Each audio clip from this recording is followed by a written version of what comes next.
परमेश्वर का धन्यवाद करता हूँ कि प्रभु ने मुझे यहाँ गवाही के लिए खड़ा करा। मैं इस योग्य नहीं हूँ कि यहाँ पे खड़ा किया जाऊँ, पर परमेश्वर ने मुझे यहाँ ला के खड़ा। मैं प्रभु को धन्यवाद करता हूँ। मैं छोटी सी प्रार्थना करके अपनी गवाही शुरू करूँगा। मैं थोड़ा प्रार्थना करता हूँ, आप भी मेरे साथ प्रार्थना करें।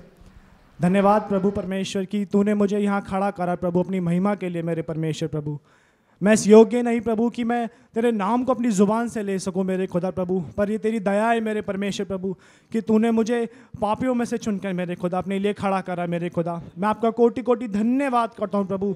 मैं अपनी ज़ुबान को, अपनी बुद्धि को, अपने शरीर को प्रभु तुझे समर्पण करके प्रभु पवित्र आत्मा आपको सौंप देता हूँ प्रभु। जैसा तू चाहता है मेरे खुदा प्रभु, वैसा तू महिमा ले मुझसे मेरे खुदा प्रभु। आपने ऐसा करा मेरे परमेश्वर, मैं धन्यवाद करता हूँ प्रभु। प्रार्थना यीशु के नाम से मांग लेता हूँ, आमेन आमेन आमेन। मैं अपनी गवाही शुरू करने से पहले ये बताना चाहूँगा कि मैं प्रभु से पहले एक ऐसा व्यक्ति था जो क्रिश्चियनिटी को, और मेरे गली में कुछ और लोग भी रहते थे जो क्रिश्चियंस थे, तो जब उनका कुछ क्रिसमस होता था या कुछ होता था तो मैं उनको देख के हंसता था कि क्या पूरे पूरे दिन हालेलुया हालेलुया करते रहते हैं, और क्या अजीब से बातें। मतलब सबसे अपने पूरे वर्ल्ड में सबसे तुच्छ जाति जो समझता था मैं ईसाइयों को, क्रिश्चियनिटी को और परमेश्वर को समझता था। पर मुझे नहीं पता था जिस जुबान से मैं तुच्छ समझा, तुच्छ बोला, परमेश्वर सबसे ज़्यादा महिमा उसी जुबान से ले लेगा। ये मुझे नहीं पता था। करीब 2020 में जब लॉकडाउन शुरू हुआ था, तो मैं उस बचपन से मेरे जीवन में ये था कि एक कोई है जो सबका एक मालिक है। मैं हर धर्म में जाता था, हर जाति में जाता था, सबको मैं इक्वल मानता था, कोई भेदभाव नहीं करता था। पर सबसे कम जो मैं तुच्छ जानता था उस समय भी क्रिश्चियनिटी को। पर जब परमेश्वर का वचन मेरे पास पहुंचा, किसी ने मुझे, गुंजन दीदी के परिवार में सब लोगों ने मुझे बहुत चीज़ें बताई परमेश्वर के बारे में। तो उन्होंने मुझे बोला कि तुम कभी परमेश्वर से बात करना, परमेश्वर तुम्हारे हर एक क्वेश्चंस का आंसर देगा। तो मैं बहुत इंटरेस्ट के साथ कि मेरे इतने सारे क्वेश्चंस हैं, मैं किससे पूछूं। मैं खुद यीशु से पूछता हूँ। मैं ना जानता था ना कुछ था, मुझे कुछ नहीं पता था। पर जब लॉकडाउन के समय, जब घर तक कोई जा नहीं रहा था, उस समय मैं करीब रात के 2 बजे मेरे मन में आया कि मैं प्रार्थना करता हूँ। तो मैं उस समय अपनी दादी के घर था, उस फ्लोर पे, उस रूम के अंदर कोई नहीं था। रात के करीब 2 बज रहे थे। तो मैंने मन में सोचा कि परमेश्वर, आप, मुझे नहीं पता आप कौन हो, क्या हो, पर मेरे ये क्वेश्चंस हैं कि सच प्रभु कौन है, क्या है। ये अपने मन में मैं सोते सोते सोच ही रहा था, परमेश्वर के आगे अपने पापा को मान रहा था। इतने में ऐसा हुआ कि मुझे कोई लग रहा है मेरे रूम के अंदर कोई आ रहा है। मैंने आँख खोल के देखा, कोई नहीं था। मैंने दोबारा वो चीज़ करी, वो दोबारा हुई। तो मुझे अजीब सा होने लगा कि ये क्या हो रहा है मेरे साथ। फिर मैंने तीसरी बार सोचा कि कुछ भी हो, मैं आँख नहीं खोलूँगा अपनी। तो परमेश्वर, मैं प्रार्थना करता रहा, बोलता रहा, प्रभु ये मेरे क्वेश्चंस हैं, मैं क्षमा मांगता हूँ। कोई ऐसी रोशनी मेरे पास चलकर आई, मुझे कदम फील हो रहे थे कि कोई कदम मेरे पास आया, और मैं जिस बेड पे लेटा था ना, मेरे पास कोई बैठ गया। जैसे कि कोई बैठता है तो फील होता है ना कोई बैठा है, ऐसे कोई शारीरिक रूप में कोई बैठा मेरे साथ। वो अनुभव मेरी ज़िंदगी का ऐसा अनुभव था जो मैं कभी नहीं भूल सकता। और चारों तरफ मेरे एक बड़ा सा रोशनी, नहीं, एक सर्कल बन जाता है ना रोशनी का, एक ऐसा रोशनी पूरी मेरी बॉडी के अंदर हीट भरना स्टार्ट हो गया। ऐसा लग रहा था कुछ मैं शब्द नहीं बता सकता, ऐसा वो अनुभव शब्दों में बयां नहीं कर सकता मैं। पर परमेश्वर ने मुझे ऐसा छुआ उस दिन, वो भी तब जब मैं सिर्फ ट्राई करने के लिए, सिर्फ कुछ क्वेश्चंस के लिए, उसमें बढ़ने के लिए नहीं, उसको जानने के लिए नहीं, सिर्फ अपने क्वेश्चंस को पूछने के लिए। पर मुझे नहीं पता था परमेश्वर उसी दिन मुझे खींच लेगा अपनी तरफ, ऐसा कि मैं कभी पलट नहीं सकता। उस दिन से उसके अगले दिन मुझे किसी का एक यूज्ड बाइबल मिला, जो किसी और का था, मुझे नहीं पता किसका है। पर मैंने मांगा कि मुझे बाइबल चाहिए, मुझे पढ़ना है। मैं हर दिन बाइबल पढ़ता गया, और जो मेरे मन में क्वेश्चन थे ना, मैं जहाँ बाइबल खोलता था वहाँ मुझे मेरा उत्तर मिलता था। ये ऐसा अनुभव रोज होने लगा मेरे साथ। मैं खुद शॉक्ड होता था कि मैं मन में क्वेश्चन पूछता हूँ, जहाँ से मैंने बाइबल जिस जगह उंगली रखता था उसी जगह मेरा आंसर होता था। तो धीरे धीरे करके परमेश्वर मुझे हर एक बातों को, हर एक क्वेश्चंस को लेकर क्लियर करता गया। मेरी जो पाप भरी जिंदगी थी, मैं बहुत ज़्यादा पाप में घुसा हुआ एक व्यक्ति, हर एक बुरी संगति में रहने वाला, लड़ाई झगड़ा करने वाला, और बहुत अनेकों चीज़ परमेश्वर ने मुझे उस पाप के कीचड़ से, मैं कीड़े समान, एक कीचड़ समान था, पर परमेश्वर ने मुझे अपने प्रेम से ऐसे खींच लिया। मुझे नहीं पता था कि परमेश्वर मुझे इतना प्रेम क्यों करता है। परमेश्वर ने ऐसा मुझे खींचा, मेरे जीवन में इतने बड़े पाप थे, अगर मैं आपको बताऊं तो आप मुझसे घृणा करने लग जाओगे, इतना पापी मनुष्य था। पर मैं सोचने लगा कि परमेश्वर ने फिर भी मुझ पे इतनी दया क्यों करी, क्योंकि मैंने लोगों की बहुत सारी गवाही सुनी है, ऐसे हर किसी के जीवन में परमेश्वर जल्दी से प्रकट नहीं करता। और पहली बार में परमेश्वर ने मुझे ऐसा खींच लिया, उस दिन से मेरा विश्वास और बढ़ता गया और बढ़ता गया। परमेश्वर मुझसे रोज़ बात करता था, मैं क्या कर रहा हूँ, मेरी हर एक वचन को लेकर मैं प्रभु को मानता गया, बढ़ता गया। और परमेश्वर ने इतने बड़े बड़े कार्य, मैं किसी के लिए प्रार्थना कर रहा हूँ, कुछ कर रहा हूँ, उस टाइम में कभी चर्च में नहीं आते क्योंकि सारे चर्च बंद थे। तो वचन पढ़ पढ़ कर जो गुंजन दीदी का परिवार है, उन्होंने मेरे विश्वास को लेकर हर एक चीज़ बताई कि प्रभु क्या है, कैसे है। मैं हर एक चीज़ को मानता गया, बढ़ता गया। उन्होंने मुझे वरदानों के लिए भी बताया कि तुम वरदान मांगो। तो मैंने भाई बहनों को भी बताया, अपने बहुत सारे लोगों को बताया। पर उस समय जब मैं अकेला बैठ के प्रार्थना कर रहा था, तो परमेश्वर का आत्मा मुझे वहाँ अन्य भाषा दे के, मैं कभी चर्च नहीं आया था, कभी कलीसिया से मिला, बस उस टाइम ऑनलाइन प्रार्थना होती थी।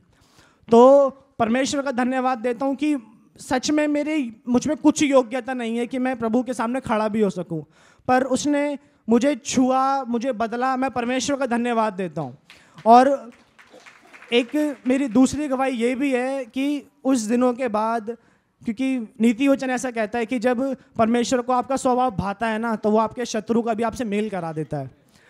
तो उस समय ऐसा हुआ कि हमारा एक घर का एक प्लॉट है, हम वहाँ पे देखने गए, तो हमारा आधा घर वो तोड़ के निकाल चुके थे, जो बना हुआ था वो तोड़ चुके थे आधा घर, और वहाँ अपना मीटर किसी ने लगा रखा था। हम देख के हिल गए। मैं परमेश्वर को प्रार्थना करने लगा, मैंने बोला, क्योंकि परमेश्वर ने मेरे विश्वास इतना बढ़ा दिया था, मैं बोलने लगा, प्रभु ये तो तू आराम से कर लेगा, कोई भी है तू देख लेगा। धीरे धीरे करते करते हमने वहाँ पे अपना दीवार खड़ा करके दरवाज़ा लगा दिया। धीरे धीरे करके ऐसा होता गया कि पुलिस आ रही है, कभी ऐसी ऐसी लेडीज़ आती थी जो मेरी मम्मी को, मेरी बुआओं को, सबको मारती थी। मेरे आंखों के सामने इतना बुरा बुरा स्वभाव होता था, कोई नहीं सुनता था हमारी। हम पुलिस के पास गए और उन्होंने हमारी कंप्लेंट नहीं लिखी। मेरी दादी और मेरी बुआ को ले गए, उन्होंने मुझे डायरेक्ट तिहाड़ भेज दिया, उनका फ़ोन छीना और डायरेक्ट तिहाड़ भेज दिया। पुलिस भी हमारे विरोध में हो गई थी। जब जब ये सताव होता गया, वो दुख कम नहीं हुआ, वो दुख बढ़ता चला गया। पर परमेश्वर मुझे हर बार वचन देता था कि तेरे शत्रु एक दिशा से आएंगे तो सही, पर मैं उनको सातों दिशाओं से भगाऊंगा। मैं उस समय सोचता था कि परमेश्वर ये कैसे होगा, क्योंकि सब लोगों के पास गए, हम हर जगह अप्रोच लगाया, सब कुछ करा, कुछ नहीं हो रहा था। वो रोज़ लेडी से आती थी, लड़ाई झगड़ा करती थी, घर को तोड़ना स्टार्ट करती थी, सीधा सीढ़ी लगा के ऊपर चढ़ के घर को तोड़ते थे वो, ज़बरदस्ती छीनने के लिए घर को। दिन पर दिन ये हालात बद से बदतर होते गए। एक बार तो हमने पूरा छत बना दिया था, उन्होंने एक ही बारी में पूरा छत तोड़ के चले गए। वो सिल्ली बिछाई थी, जो सिल्ली वाला घर होता है ना टेम्परेरी के लिए, वैसा पूरा सबका सब तोड़ के चले गए वो। उस दिन और हिम्मत टूट गया था, क्योंकि कोई हमारी सुन नहीं रहा था, कोई कहीं से उत्तर नहीं मिल रहा था। हर दिन आंसुओं के साथ रो रो के मैं प्रार्थना कर रहा था, प्रभु ये करो, पर उसका उल्टा होता जा रहा था। मुझे समझ नहीं आ रहा था मैं क्या करूं। तो पर मैंने अय्यूब के बारे में जब पढ़ा था, तो उसका एक स्वभाव मुझे पसंद आया। उस समय उस वचन के द्वारा मैं बहुत आशीषित हुआ कि मैं अपनी माँ के पेट से नंगा आया था और नंगा ही चला जाऊंगा। यहोवा ने दिया, यहोवा ने ले लिया, यहोवा का नाम धन्य है। मैं रो रो कर यही वचन क्लेम कर करके मैं बोलता था, परमेश्वर तेरा है, तू ले, तू दे मत दे तेरी मर्जी है, पर तू तब भी मेरा परमेश्वर है। मेरा विश्वास, मैं शैतान को बोलता था, तू मेरा घर छीन भी लेगा ना, मैं फिर भी परमेश्वर को नहीं छोड़ूंगा। मेरा विश्वास परमेश्वर ने मुझे नहीं पता कैसे मजबूत करा, पर धीरे धीरे करते करते हालात बदलते गए। एक दिन ऐसा हुआ कि वो सब लोग मिलकर, करीब 8-10 लोग मिलकर जबरदस्ती घर को कब्जाने के लिए, तोड़ने के लिए पूरी गैंग मिलकर आई। तो मेरे सब लोग घर के बाहर खड़े थे, तो मैंने बोला मैं बाहर नहीं आऊँगा, मैं अंदर बैठ के प्रार्थना करूँगा। मैं अंदर बैठ के प्रार्थना कर रहा हूँ और मैं रो रो के प्रार्थना कर रहा हूँ, क्योंकि वहाँ पे सीसीटीवी कैमरा लगे हुए हैं जो लाइव फ़ोन में दिखते हैं। मैं अंदर से बैठ के फ़ोन पर देख रहा था और रो रो के प्रार्थना कर रहा था। वहाँ कोई गली का, कोई मोहल्ले का मैं हेल्प करने भी नहीं आता था। अगर हमारी मम्मी कोई मार रहा है ना, कोई पूछता भी नहीं था क्यों कर रहा है, कैसे कर रहा है, बस खड़े होकर लोग देखते थे। कोई भी हमारे साथ नहीं था। मैं उस समय समझ चुका था कि परमेश्वर के अलावा कोई है ही नहीं, हमारा कोई भी नहीं है। कोई कितना भी हमारा अपना हो, कितना भी हमारा सगा हो, कितना भी हमें बोल लेना कि मैं तेरे लिए ऐसा करूंगा वैसा करूंगा, जब मुसीबतें आती है कोई नहीं साथ देता। पर उस समय मैं परमेश्वर को दुहाई दे रहा था, प्रभु तू मेरी सुन क्यों नहीं रहा। पर उस समय एक ऐसा अनुभव हुआ मेरी ज़िंदगी में कि मैं रो रो के अंदर बैठ के घुटने में प्रार्थना कर रहा था, और प्रार्थना कर करके प्रभु बोला, प्रभु कि तू लोग मेरी सहायता करने नहीं आ रहे, तू अपने दूतों को भेज, तू अपने दूतों को भेज। और उस समय कैसा हुआ कि मैं लाइव देख रहा हूँ कि मेरे घर वाले कैसे मारे जा रहे हैं, कैसे उनको मारा जा रहा है, चाटा मार रहे हैं, हथौड़े, पता नहीं क्या क्या चल रहा है। मेरा आंखों से देख रहा हूँ पर मैं कुछ नहीं कर पा रहा। मैं प्रभु से बोल रहा हूँ, प्रभु कोई नहीं है, पर तू अपना स्वर्गदूत भेज या कोई भी ऐसा काम कर जिससे कुछ हो। क्षण भर में ही, जहाँ महीनों तो कोई सहायता नहीं कर रहा था, पता नहीं कौन ऐसा भाई आया, उन लेडीज को कैसे हथौड़ा, बहुत बड़ा हथौड़ा लेके आए थे तोड़ने के लिए, छीन के भाग गया। मुझे भी नहीं पता वो कौन था, क्या था। फिर मैं धीरे धीरे और प्रार्थना करता गया। मुझे ऐसा अनुभव हुआ कि कोई रोशनी में, उजाले में वस्त्रों को मुझे कोई गले मिल रहा है मेरे से। मैं इतना प्रार्थना में रो के इतना टूट चुका था कि परमेश्वर तू दे घर अब तू। मेरा पूरा फैमिली टूट चुका था। हर दिन ना हम सो पा रहे थे, ना खा पा रहे थे, हर दिन हालात बद से बदतर। पर परमेश्वर ने, जो लोगों के सामने असंभव था ना, सब लोगों ने बोल दिया कि तुम इससे जीत ही नहीं सकते, ये इनका काम ही यही है। वहाँ प्रकाश भाई भी होते थे, उनको सब चीज़ें पता है, वो मेरे साथ देखते थे, वो खुद बोलते थे कि तुम खड़े हो अब तक, वरना कोई होता तो छीन चुका होता तुम्हारा घर। पर मैं परमेश्वर का धन्यवाद देता हूँ कि प्रभु ऐसे बड़े बड़े काम करने लगा। अगर वो हमारे घर पे कुछ करने आ रहे हैं ना, एक दिन पहले परमेश्वर सपने में दिखाता था कि क्या वो करने वाले हैं। उनका हर एक चंद्र, हर एक चाल परमेश्वर में दिखाता था। परमेश्वर के लिए कोई कार्य संभव नहीं है।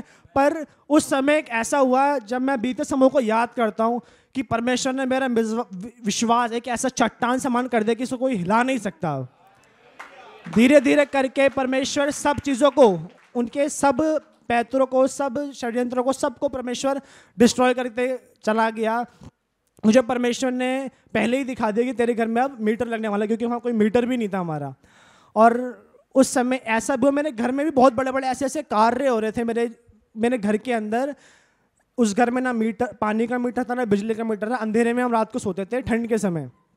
तो मेरे चाचा अपने मन में विचार करके मेरे साथ सो रहे थे, मेरा भाई भी सो रहा था, वो भी विश्वासी है। तो चाचा ने बोला कि ये पूरे दिन यीशु यीशु करते रहते हैं, हालेलुया करते रहते हैं, यीशु तू कौन है? अगर तू कोई है ना, तो मुझे कुछ चिन्ह दिखा या फिर ऐसी रोशनी दिखा जिससे मैं समझ सकूं कि तू है। उसी समय मेरा भाई, मैं तो सो रहा था, पर मेरे चाचा ने जैसे ही बोला, पूरे घर के अंदर रोशनी हो गई। पूरे घर के, उस घर में मीटर नहीं है, रात के समय पूरा अंधेरे के अंदर, कमरे के अंदर पूरी रोशनी भर गई। हमें नहीं पता था ये बात, पर बीच में मेरा भाई उठा तो उसने देखा कि कुछ, शायद मैंने कुछ टॉर्च वॉर्च जलाई या कुछ करा है। पर मैंने भी बोला सुबह कुछ नहीं करा, हम ऐसे सुबह सुबह बात कर रहे थे। तब चाचा ने हमें बताया कि मैंने ऐसे ऐसे करके बोला, और मैंने ये भी बोला कि अगर मुझे दिखे ना तो इनमें से किसी को भी दिख जाना। तो मेरे भाई को भी वो दिखा। परमेश्वर ने विश्वास को बढ़ाने के लिए बड़े बड़े चिन्ह, बड़े बड़े चमत्कार मेरे घर में प्रकट करे। पर जब लोग अपना मन कठोर कर लेते हैं ना, तो परमेश्वर कुछ नहीं करता। हमें जब अपना मन खोलना होता है ना, मैंने परमेश्वर का वचन सुना, ग्रहण करा, उस पर चल दिया, परमेश्वर में जिनमें काम करा। पर परमेश्वर चमत्कार कर रहा है, हम देख रहे हैं, वचन सुन रहे हैं, पर चल नहीं रहे, प्रभु कुछ नहीं करेगा। तो मेरे घर में ऐसा नहीं हुआ, पर मेरे विश्वास के कारण परमेश्वर ने धीरे धीरे उस कोर्ट केस को जो चल रहा था, जब वो सीसीटीवी कैमरे कोर्ट के अंदर पहुंची, तो कोर्ट ने, जज ने डिसाइड करा कि उन सब पे एफआईआर होगी। जितने भी लोग मिले हुए थे सबके नाम उसके अंदर लिखे थे। तो कोर्ट ने उनके ऊपर एफआईआर करा है कि हमें नहीं लड़ना पड़ेगा, अब कोर्ट उनसे खुद लड़ रहा है अब। तो परमेश्वर ने ऐसा काम करा, धीरे धीरे प्रभु ने मुझे दिखाया कि वहाँ मीटर लगने वाला सपने में। कुछ दिन बाद वहाँ परमेश्वर ने मीटर भी लगाया, वहाँ सारी उनके मीटर कटा, सब कुछ धीरे धीरे करके पूरा कब्जा कोर्ट ने भी, एसडीएम कोर्ट ने भी हमारे पक्ष में कर दिया है। तो मैं परमेश्वर का धन्यवाद करता हूँ कि परमेश्वर ने ऐसी अद्भुत गवाही मेरे जीवन में प्रकट करी और ऐसे बड़े बड़े काम मेरे जीवन में किए हैं जो मैं शायद बताना चाहूँ, शब्दों में बयां नहीं कर सकता। ऐसे अद्भुत चमत्कार जो शायद कोई सोच ही नहीं सकता, प्रभु ने ऐसे ऐसे कार्य प्रकट करे। तो मैं परमेश्वर का धन्यवाद करता हूँ कि प्रभु ने मेरा जीवन में अपना महिमा प्रकट करा। मैं प्रभु को कोटि कोटि धन्यवाद करता हूँ। सबको जय मसीह की।